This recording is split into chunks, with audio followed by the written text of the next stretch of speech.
Ano ito? O di mo pa aram? Anarin nga ni. Maray pa, aramon niya to unyan sa DCGB. Nata, ano man dapat kong maaraman dyan?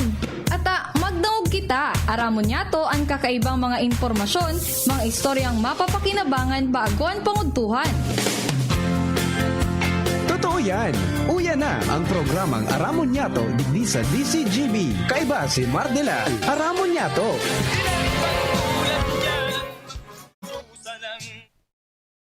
Hindi lang ba? At medyo may sumabay. Hindi tumigil. Isang ano lang, ha? Hindi lang ba? At haning dire-diretso kita. Okay. O bueno, mga tugang, good morning po sa Indo Cabos. Welcome sa tayong programa Aramon Nyato.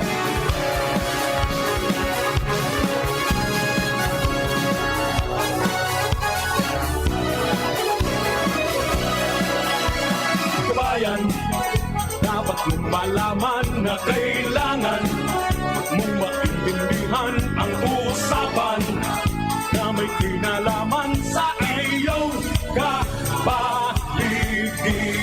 Gaya ng aming sinabi, makinig ka dito sa inyong bahay, makijaming dito sa programa Mardela ating kasama.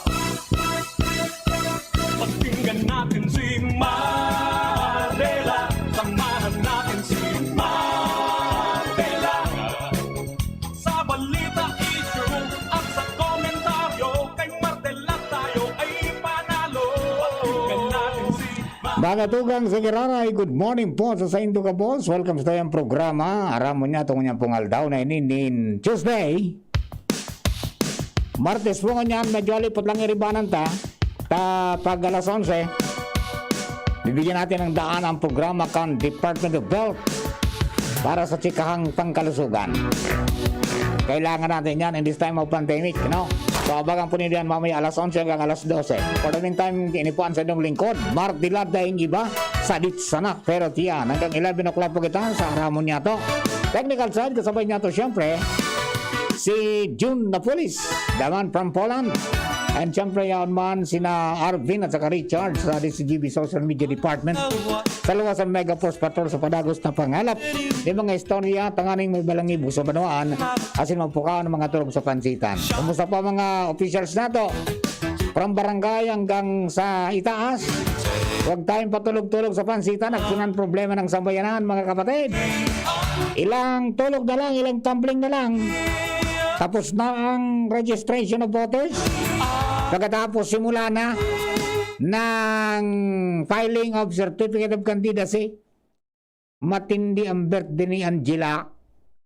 Ang birthday ni Angela, marami ang maruso ng mga prominenteng tao. Baka mapasiring sa Arong Ninda. Pasiring sa Comelec. Hans, good morning. Please come in. Duman man pati ako mabantay. Duman ako ma-celebrate birthday.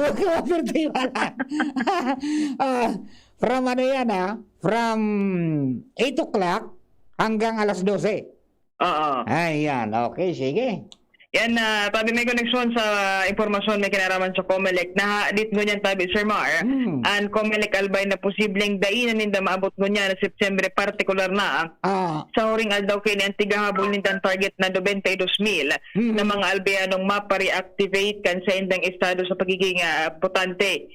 Ini ang nagluluwas na pahayag sa DCGB News ni Comelec albay Provincial Election Supervisor Attorney Maria Aurea Bobunao kung sa sinabi kay na 7,000 pasana ang nakapagpa-reactivate na botante, hibabaon pa inisigon sa iya kumpara sa total na 92,000 na na-deactivate sa bilog na probinsya Kanalbay. 92,000 sa bilog na probinsya. Yes, ini so 2 consecutive elections na dahil nakaboto. Okay. Dawan na daw haros na uro-utro na sa sendang pangapodan kan sendang opisina sa publiko. May kinaaraman di padagos man girare ang kampanya ninda para maenganyar ng gadan publiko na asikasuhon ang sendang mga rekisitos asin tulos na magpasiring sa sendang opisina tangani na mapa-reactivate urog pa niya na sigon sa Provincial Election Supervisor Kanalbay. Siyam na diyas na sanaan na tatada bago ang pigtalaan na deadline kan pagpaparehistro sa maabot na September 30, 2021. Bako daw dead song na? Okay, nagrelipat na so iba? Pwede. Pero ang target nila is 90, you have after the record, 92,000. Yes, Ang nagpa-restro pa sana na nagpa-reactivate, 7,000. 7,000. Nangyari na, ababaon pa talaga. Okay. Now, nga tatakadakol ang nakapila dyan. Ano yan? Iyan so nagpare-rehistro na nag-advance ng una ning registration dyan sa portals kang Comelec? Interesante yun na piga tutukar to sir man na halabang pila. Ini na sa mga new registrants para naman sa continuing voters registration. Ini daw so sigun kay Bunaw, nagdadakol mo nan kumpara digdi sa mga reactivation kan status ninda. Yan. Nailig ka, ano? Nga tatadami nakulon iyan. Di ba ang sistema kang Comelec is maadumang ka una sa i-rehistro, mapalista ka duman, and then you will be given a schedule on anong aldo ka marian. Nga tayong tarog na kang kadakol. Pagkatapos, di ba, ang dati na nakarehistro sa SK, na mga 18, ang Comelec na minalipat kayan. Yes, ini so ang rason daw sa likod kay ini tabi sir man na minaabot hanggang 200 sa tao din sa Comelec Legazpi. Ini daw so naiinim na new registrants tapos hindi kaya sa Legazpi sir Mar wala silang ikinondusir na satellite registration sa mga barangay. Dakol ang kaso takan COVID-19. Tapos ang sabihin, dakol ang day nag-rehistro kayo sa SK adi. Yes. Tapos kung niya magiging regular voter ni Sinda dahil 18 years old na Sinda by the time, naungon niya na panahon kaya by the time na umabot ang May 9. Oo, tama. Okay, so kaya yan duminakulon ngaya.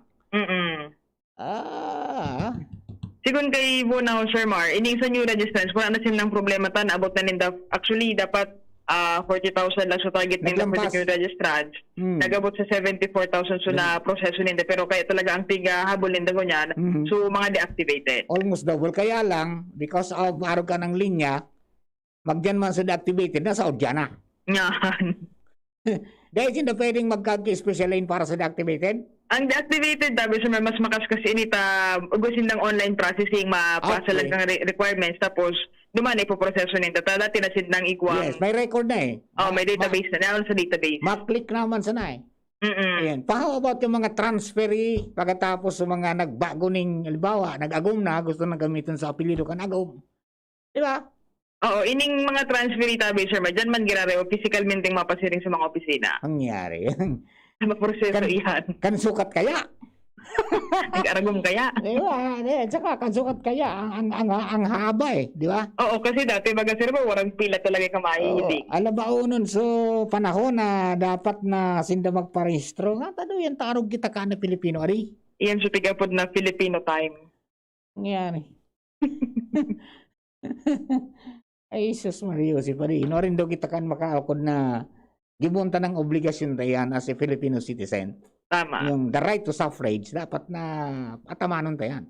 Yes, so baga sa Philippine Constitution. And para makagibo ka kayan, ma-exercise mga the right to suffrage, you have to be registered. Yes. Yan ang dapat na inculcar sa mga kabataan ta. Tama. Huwag patumpik-tumpik. Hindi yung hintay pa na susunduin, tapos bibigyan ng pang Jollibee. Nya. O kaya pang McDo. O, di ba? Voluntaring pupunta. Tama. Ayan, okay. Ni Sir Mar, ang kaptanggan pahayag datoy ni Bunaw. Sa mga nakareceive surat na darap naman ang Comelec, pwede na ka mo sa listahan, magbalik ako sa opisina para mag-reactivate. Ito po ang hinahanap niya na bumalik sa opisina.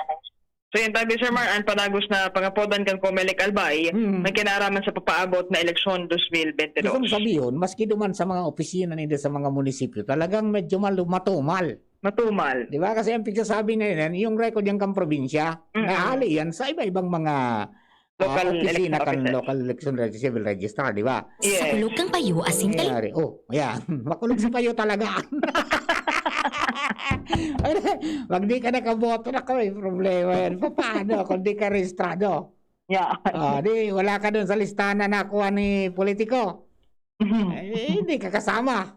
Makalog sa tayo sa buot. Takdag ang banks. Sige. And tabi Sir Mar, ang mga impormasyon pa rin sa Lawas, ang Galero, DCGP.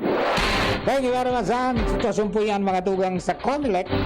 In connection kaya ni po na papaabuto ng deadline ng voter registration. Pitsa 30, ngayon na September yan. Ang partikular na tigaabangan ninda is itong reactivation. Itong mga tao bagang dati ng rehistado, kaya lang sa nakalis na 2 sunudan, 2 consecutive na eleksyon, dahil nakapagboto, automatic po yan, nakikras yan sa listahan. Kaya, tungon yan, in an opportune time, pagkakataon na ibalik. Kaya lang, out of the 92,000 recorded sa database kang COMELEC, ang notarampasan nindang nakapagpa-reactivate no 7,000 pa sana. Where are the others? Ayan, ang medyo dyan. Dahil lang naka 50%. Adi. O baka kaibanan po kamo dyan sa mga, baka da inindo aram na deactivated na kamo. Aram mo nindo tabi. At anganin, pwede man online pala yan para madali isa na. Magpatabang kamo sa mga kaparientes nindo na mga teki. Tangani na makalaw kamo duman sa i-rehistro na portal kang COMELEC, tanganing maproseso. Iyan po na sa indong record. Yan po sa Commission on Elections. Kasi makaboto ka mo by May 9, 2022. Otherwise, pag dinindo po yan na proseso, hindi ka makakaboto. Wala kayo niyan sa listahan, sa master list ka mga butante. Okay. So, doon sa mga kababayan niya to, may oras pa man. Pwede pang humabol. Pitsa pa lang yun 21. Diba ba kitang taro, 2, 3, 4, 5, 7, 8, 9 nakaturog. Para mag-triumph kita kung gusto tang mairehistro. Okay, mga tugang, duman po sa mga kabarangay nga to, padagos ang preparasyon mo niyan, kan Timbarakas. Kasud ba nailing ko duman sa Timbarakas? Na iupuan mamamayo. Kaya po na sarong klase mga tugang nin sports na bisikleta pero hali dun sa itaas kan mayon pababa downhill na may mga may mga obstacles. Ining first Mayor Jun Aguas virtual Funduro. Hali duman sa enduro. Ang enduro kaya tulong aldaw ini. Yung full enduro. Pero ini saro sana ining dalagan. Hali duman sa Ginibong Trail kan Timbarakas. Diyan po sa Kabangaan kang Bulkan. Pababa diyan po sa Basud Gali. So duman ang finish line. Diyan sa may likod kang Primex.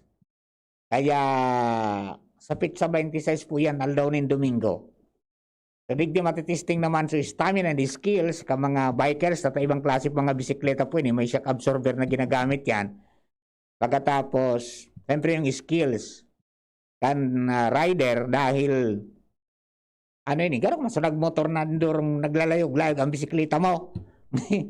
Pagkatapos, siyempre talagang maikmat dapat ang mata mo. Yan. Makitid ang daan, pagkatapos may iba-ibang obstacles. May kahoy, may tubig, may dugi, may awot. Tapos ng klase. Basta titistingon yan ang tibay mo.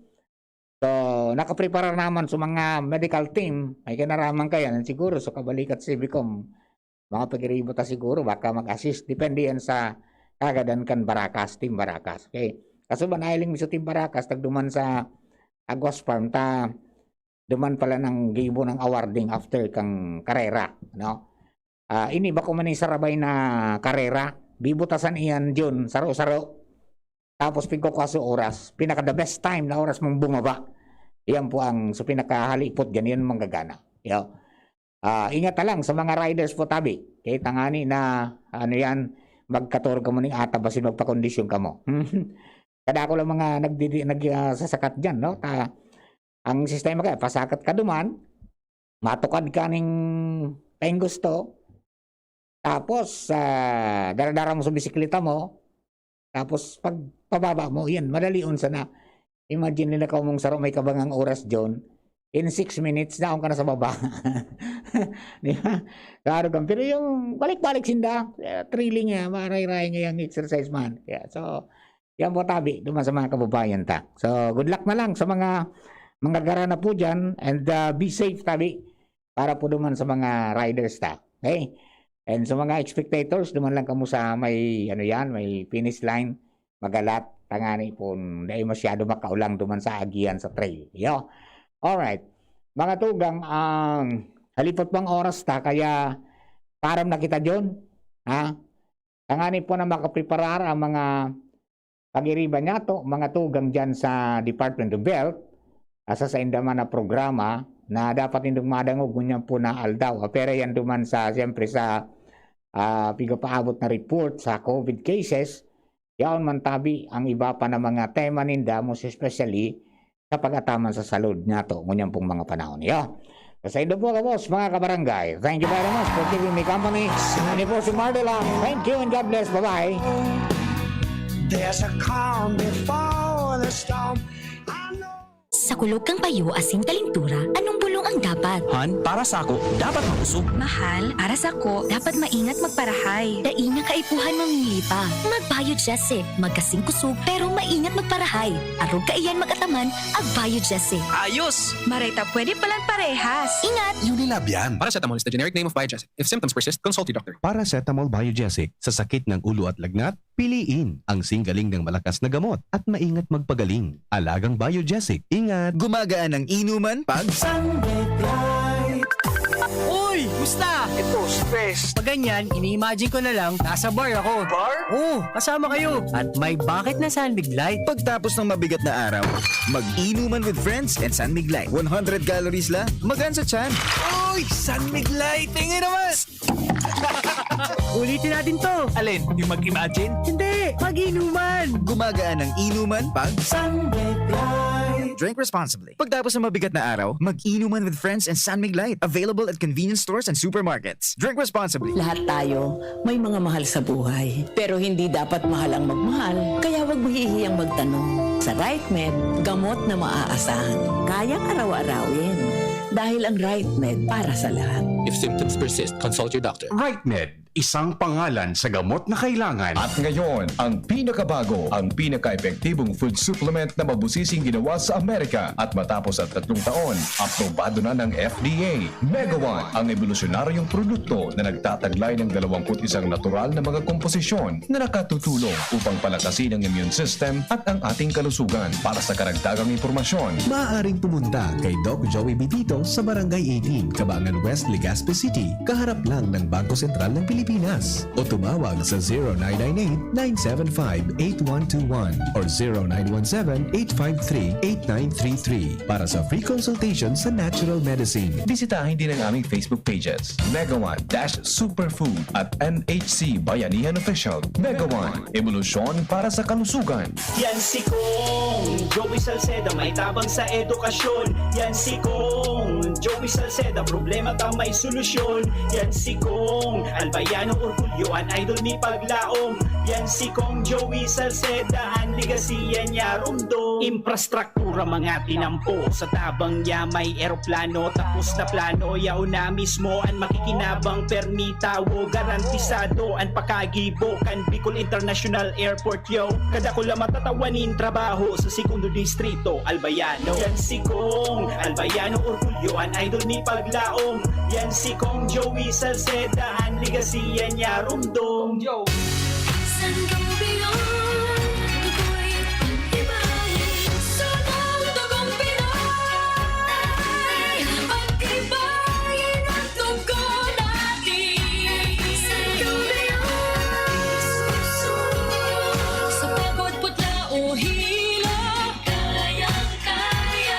Matibay ang dugong Pinoy. Take Sangobion Iron Plus every day with proper diet and exercise. Multivitamins plus minerals is the generic name of Sangobion Iron Plus. If symptoms persist, consult your doctor. Dumating na ang Res Bakuna na kasangga laban sa COVID-19. At dahil ang dating nito ay by batches din ang babakunahan. Sa Priority A na grupo, una na ang ating health frontliners. Susunod ang mga mahal nating seniors. Pagkatapos ay mga taong may ibang karamdaman, mga frontliner na non-medical. At susunod ang mga kapuspalad. Mag-abang lamang dahil may priority groups B and C pa. Patuloy nating suportahan ang res bakuna at maging bahagi tayo ng Bida Vaccination. Sarong pagirumdom, hali sa DOH Bicol Center for Health and Development. Dr. Aquino here with today's ginhawa tip. Para may bilis ginhawa sa sipon, kailangan ng fast-acting na gamot that protects your respiratory cells against sipon-causing viruses at mapabilis ang recovery. Minsan kasi, di sapat pagpahid lang ang solusyon. Bitin ang ginhawa. If symptoms persist, consult your doctor. Di sapat ang pahit-pahit sa sipon, kaya para may bilis ginhawa, dapat mag-Neozep ka na. Neozep for complete cold relief in as fast as 15 minutes. Unilab yan. Phenylephrine, hydrochloride, chlorpheniramine, maleate, paracetamol is the generic name of Neozep. If symptoms persist, consult your doctor. Neozep, ang mabilis sa sipon at lahat ng kasama nito. Anbaha nagdadara nin danyos asin perwisyo sa buhay asin propiedad nin tao. Ano ang bagay na dapat tandaan sa oras na yaon na ang baha? Likayan ang mga lugar na makaskas ang paglangkop kan tubig. Day magbalyo sa salog na ang tubig labaw sa tuhod. Day magmaneho nin auto sa mga tinampo na irarom na ang tubig. Sa mga aki, likayan ang pagkawat sa tubig baha. Urog na sa mga kali sa palibot nganing makarayo sa aksidente. Sarong pagirondom kan Mais and Geosciences Bureau kan DNR. Usapang Rayuma. Aroy! Naggamot na ako pero maga pa rin. Pare, mas magaling dyan, Skelan. Check na mas magaling. Mas tipid kesa leading brand. 950 SRP lang. Mas magaling nga. Ayos na ang Rayuma ko. Unilab yan. May anti-maga ang Skelan na wala ang paracetamol. Naproxen sodium is the generic name of Skelan. If symptoms persist, consult your doctor. Nakaupo, amoy pawis agad. Konting lakad, amoy pawis agad.